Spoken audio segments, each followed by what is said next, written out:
Look at that. How much mong nakuha to, sir? Binili ko po yan, mabababa. Nasa 20 ko po. Okay. Pero may value talagang tumaas. Like how much? I can sell those easily for 100,000. Really? Easily? Easily. Easily for 100K.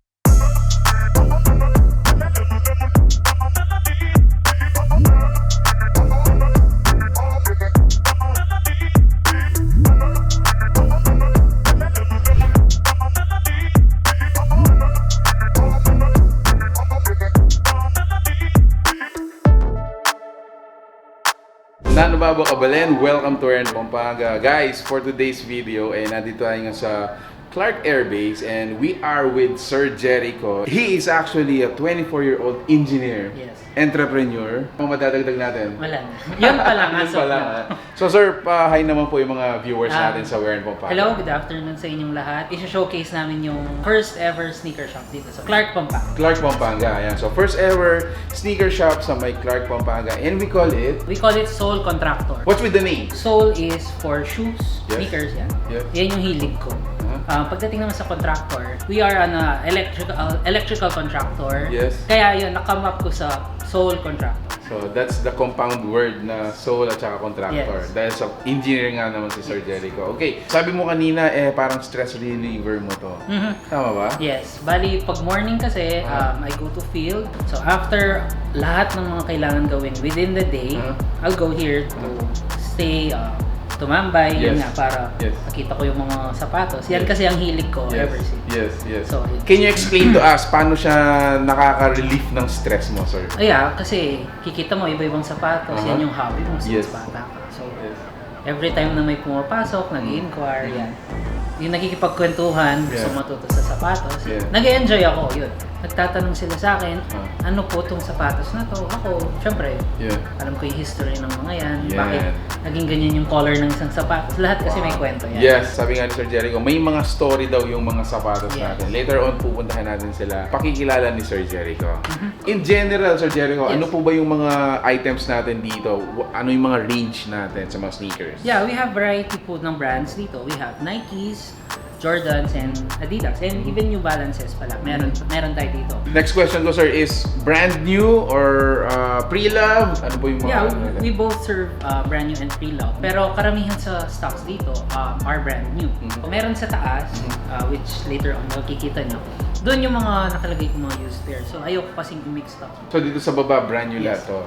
Okay. Sir, siguro let's not keep our viewers excitement, no? Siguro ano po ba yung mga pinaka-highlight natin dito? Siguro, let's start with the most, yung priciest. Priciest will be there. Okay, let's go here. I think this one will be the priciest amongst here. Sa mga collection niya? Okay. Because this one is tinatawag nilang Jordan 1 na band. Yan yung sinuot ni Jordan 1985. Yan yung binan nila na sapatos dahil nagtataka sila, sobrang taas niya daw tumagal. Correct. Nagtaka sila, akala nila may spring yung shoes. Correct. So that colorway, yan yung sinuot niya nun na band. So isa yan sa mga mahal din. Okay. How much is the price, sir? Ito kasi used. This is my personal pair. Okay. So brand new price ranging 200 to 300,000. Okay. For sale siya dito, hindi siya? No, for display. Sorry guys. Para meron silang makitang mga history. So at least guys, pag dating nyo dito, makita nyo to, pwede nyo nang tanungin kaagad si Sir Jericho ano yung history niya. And then this one? This one is, isa to sa mga Kobe na collection. Nilabas to dahil isa to sa model na nag-champion si Kobe. This one, brand new, going for 100 to 200,000. Okay. This one is collaboration with Off-White. Off-White is a designer brand sa Europe.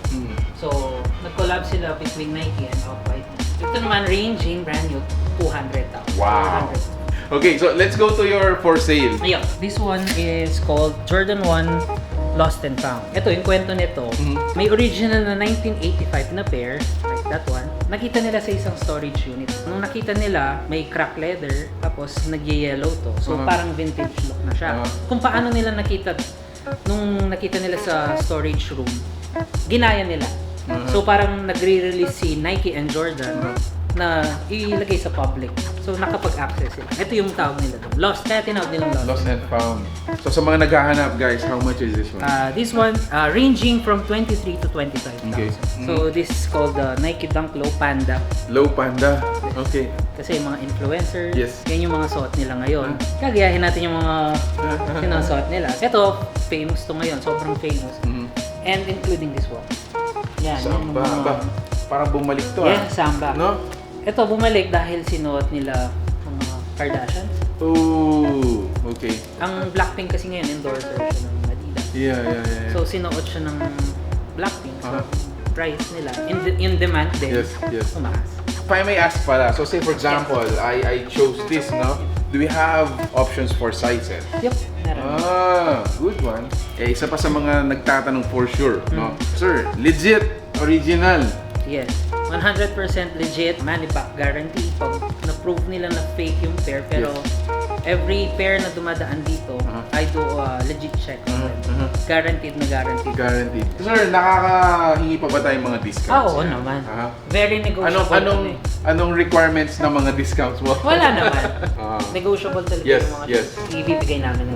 Ito na yung mga ibang color nung Jordan 1. Yes. So we have other colorway like pink, kung mahilig sa pink. Pero ito mga men's sizes na yung mga. So mga Marvel heads. Okay. Marvel. Okay. This is the Spider-Man Multiverse. So this one is the Adidas section. Adidas section naman to. Fortunately, isa na lang ang model ko dahil Mabenta rin. mabenta. Ito yung pinaka-famous sa Yeezy line. So this is the Yeezy 350. So we have other models. This is the Yeezy Quantum. One version is for lifestyle and one version is basketball. Kaso na-ban to sa NBA dahil Kasi? reflective. Slides naman nila. Slides. Very comfortable na chinelas pero Right. very plain and not your typical slide. Actually. Very minimal lang siya. Minimalist. Pero not your typical. Not the typical, exactly. This one is? Eye-catching yan. Yan, Yeah. may history po ito. Go ahead, tell us. Originally, nagpa-auction si Nike. They made 3 pairs only. Kaso, hindi siya naka-cut. Okay. So, buo po yan. Yellow tong buo, white to, and blue to. And So then, this one is talagang cut? Wala siya? It meron has po ano, siya, parang see-through na yes, material. see-through. Correct. Kaso, pina-auction po to sa eBay. Tawag po kasi dito, Sandy Bouldecker or eBay. Kasi yan yung color ng eBay, correct. Kaso meron po nagka-problem si eBay and Nike. So, ginawa po ni Nike, pinutol po nila lahat ng sapatos. Ang galing. Para wala pong meron may-ari. So, makikita niyo po yung actual na pairs nito, putol sila. Meron na lang po natitirang isa na po. Nireproduce nila kagaya po ng Lost and Found. Yeah. Binigyan nila tayo ng history shoes ulit. Wow. Ito yung mga other colorway naman ng dumps for men. Okay. What else? So dito pala meron ka rin mga caps, a little collection of toys. Are you planning to add toys din dito? Yes, bali ang mga naka-for sale pong toys dito are Bear Bricks. Ito ay very highly collectible po. Other designs po, they go up for $1 million. What made it hype? Sinong nag-endorse or what? Mga collectors po talaga ng mga yung toys. naging increase dyan. Okay. And one collector po na noon dito, si DJ Big Boy Chen. Okay. Isa po siya sa mga collector dito sa Pilipinas na sobrang dami ng ganun. Coming from him, nung opening day kasi nandito siya. Oh, congrats. He told me pala na mag-collect kang ganyan sa dito. Walang bumababang price. Ganyan, lahat sila nag-appreciate. Okay. Sabi niya. Other pairs po dito are for sale. So, other pairs po dito are mine. These are my personal pair po. Okay. Dinisplay ko po dito dahil eye-catching. Yes. Ito po, dalawang version po yan. Dunk din po ito, pero this one is for skateboarding. Nakita niyo po yung difference. Correct. Pocket. Yeah. Ito po, plain. There you go. So, other pair po, ito naman po, mga wild pairs po. Sa akin po. Designer brand po, Balma. Balma. Ganun ang pronunciation po niya. So, guys, ang spelling niya Balmain. Yes, so, typically Balmain. Balmain ang pagkakabasa mo. Pero Yeah. ang tamang pronunciation po is Balma. Iba-ibang brands po kasi ang nag-release niyan. Tulad po nito is Balenciaga, mga bulky po. Yeah. So, halos lahat po ng mga luxury brands, Yeah. once nung nilabas po ni Balenciaga to, gumaya po. naglabas po sila ng kanya-kanya nilang mga bulky shoes. Yeah. Gusto ko lang pakita to. Go ahead. Ito lang yung nagpamahal dyan. Ooh. X. Bakit? Meron release, like this one po. Meron po siyang release na ganito. Red version po. Same color with this. Pero wala siyang X. Okay. So, this was released for around 2016 po. Wala po siya ng X. Okay. Kaya ito, nagpamahal. Anong ibig sabihin ng X? Ito po yung band. Naban. Kaya yun po, nandun yung X. Dito po, mga ibang iba-iba din po, models. Yung mga iba po, wala doon, nandito po. Like this one, collab din po with a designer. Minix niya po ang Jordan Model 1, 2, and 3. Sinong designer natin dito? Si Don C po ang pangalan niya. Ito po, collab naman po sa soccer team po. Yung soccer team po sa Paris. Yes, collab po yan sa Marvel. Ayun siya. Yung sole niya. Ito po si Doctor dun sa mga hits. That one is a recent release po. Yan po ang Jordan Model 4. Say for example, I want an item. Yes. Pwede ko ba siyang orderin sir in advance? Kung ganyan, can you source it? Yes. Nagagawa po ba natin Actually, request nyo lang po yung gusto nyong pair. So, if accessible naman po yung pair, pwede po natin kunin yun. Kung hindi naman po ganun ka rare yung item, usually 2 to 4 days po nandito yung Really? item. Really? Wow. Okay. Lastly here, ito, sumikat din to sa mga basketball players, Yes, sir. that's the Jordan 11. Jordan 11, no? Isa to sa mga pinaka-famous na model ng Jordan brand. Yes. Dahil ito yung naging history ni Jordan na Championship din. Oo. Nag-retire siya, di ba? Yes. For 2 years. And then nag-return siya. Ito yung shoes niya. Ka-return niya, nag-championship. Correct. Kaya pag yung mga basketball players ng sir, akala nila tumatas din yung talon nila. Ito yung, meron siyang low Sumasanib, no? Ito yung low version. Yes. So, sa mga hindi masyado nag-high cut, Yes. so may mga low top tayo. May mga Kobe din. Yeah, ganyan. So, si Kobe kasi yan, more on low top. Correct. Alright, let's go to your mezzanine. Yep. Sige po. Yes, sir. Sole Contractor.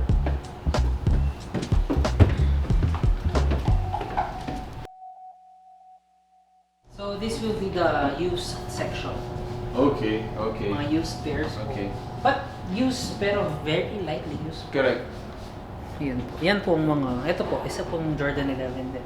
Ito po is, tawag po, 72-10. Yung season po ng Chicago Bulls na best season ever nila is Okay, 72 wins and 10 loss. There you Ito go. po yun. So, lahat pala ng mga ano na, I mean, most of them really has stories. Kaya po nila ni-release yung color. So, do you welcome yung mga sneakerheads natin to parang pumunta dito just to, tell stories about it? Very, welcome sila dito. Pagkwentuhan, makita nila yung mga sapatos na display. Correct. May gusto silang malaman. Pwede nilang malaman. What time do we open? Monday through Thursdays, 12 noon to 9 p.m. Friday, Saturday, Sunday, 12 noon to 10 p.m. 10 p.m. So, extended hours. 1 hour extended. Okay. Do you accept yung mga trades? Yeah. Kung meron na kayo may ayaw na shoes, and then gusto nyo palitan ng bago, pwedeng i-trade dito. Okay. If higher value naman yung mga shoes nyo, we can always add sa value nyo. Yes. And you also buy them? Yep. Do you buy them? Okay. Dalhin lang nila yung shoes dito. Tsaka mapakita din namin kung magkano yung value niya today. Market value. Yung market value niya. Drop by lang dito, tapos we'll pay you if gusto nyo i-buy. So parang Pawn Stars din pala. No? Yes, parang ganun. Pawn, mami. Pawn Stars. Sir, I wanna highlight lastly siguro dito. This one. Ayan. Isa sa mga sikat din na Jordan. Ito na yung last shoes ni Jordan na nag-champion siya. Wow. So, Jordan 14. Ito yung famous na last shot. Last shot. Winning shot niya against Utah Jazz. Yes. Ito yung shoes. Yeah, that's Pero it. black and red. Yeah, black and red. Correct. Pero this one is the model po. So, ito po yung last shoes na pinag-champion niya. Alright, thank you so much Sir Jericho. That was very interesting para sa akin. Ako, cannot say myself as a sneakerhead, pero I'm always fascinated with them. Iba yung level nyo na may collectibles, may story and everything. And I'm sure a lot of our viewers nakaka-relate kay Sir Jericho. Would you like to invite them, sir? Yeah, we are located here at Clark, Pampanga, dito sa parade grounds. So, naka-in-between kami sa Crabs and Crack and Tom and Tom. So, very accessible yung place. First of all, maraming parking. Yan yung mga... Actually, yung buong CDC parking. Yes. So, kahit maglakad-lakad kayo, Yes. pwede. Yes. So, Drop by. So, for those who are visiting yung mga restaurants din Yes. dito, sabi nga ni Sir Jericho, this is the first sneaker shop dito sa Clark. dito sa Clark, and what a way to enjoy it. And soon, I can imagine, bro, yung mga nagko-coffee din Yes, dito. coffee. no? Transform po namin Yes. coffee shop. Yeah. Alright, so there you have it, guys. Thank you so much for watching We're in Pampanga. If you got interested with all the stories dito po, come and check out Sole Contractor dito po sa Clark Air Base. And we're gonna include all the details or the information. Tuwing kailan ka nandito? Every day. Almost every day. Yeah, Every day. dito naman. Alright, so we're gonna see him every day here. Thank you so much for watching We're in Pampanga. Until our next discovery. See you there. Bye.